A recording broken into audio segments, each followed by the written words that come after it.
Chapter 26. Early in the reign of Jehoiakim, son of Josiah, king of Judah, this word came from the Lord. This is what the Lord says. Stand in the courtyard of the Lord's house and speak to all the people of the towns of Judah who come to worship in the house of the Lord.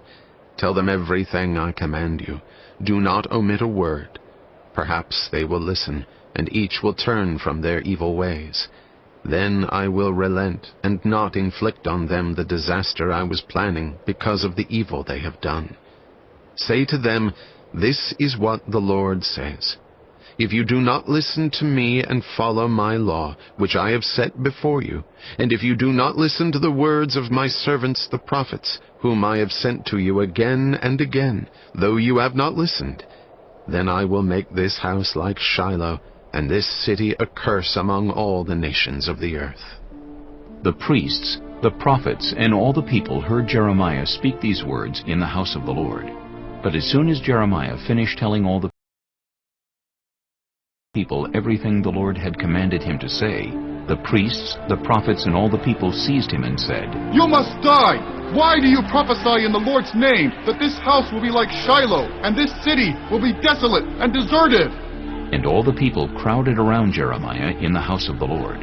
When the officials of Judah heard about these things, they went up from the royal palace to the house of the Lord, and took their places at the entrance of the new gate of the Lord's house. Then the priests and the prophets said to the officials and all the people, This man should be sentenced to death because he has prophesied against this city. You have heard it with your own ears. Then Jeremiah said to all the officials and all the people, The Lord sent me to prophesy against this house and this city, all the things you have heard.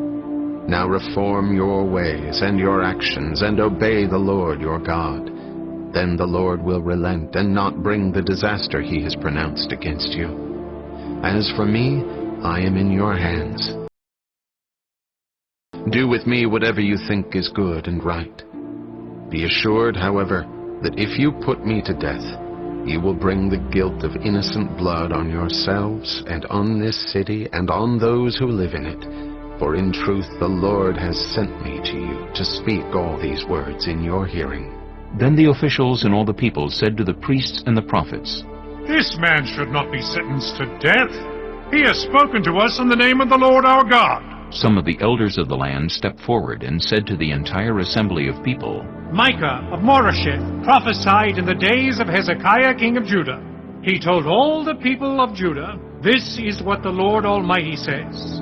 Zion will be plowed like a field. Jerusalem will become a heap of rubble. The Temple Hill, a mound overgrown with thickets.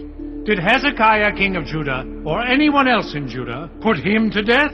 Did not Hezekiah fear the Lord and seek his favor? And did not the Lord relent, so that he did not bring the disaster he pronounced against them? We are about to bring a terrible disaster on ourselves. Now Uriah, son of Shemaiah, from Kiriath-Jearim, was another man who prophesied in the name of the Lord.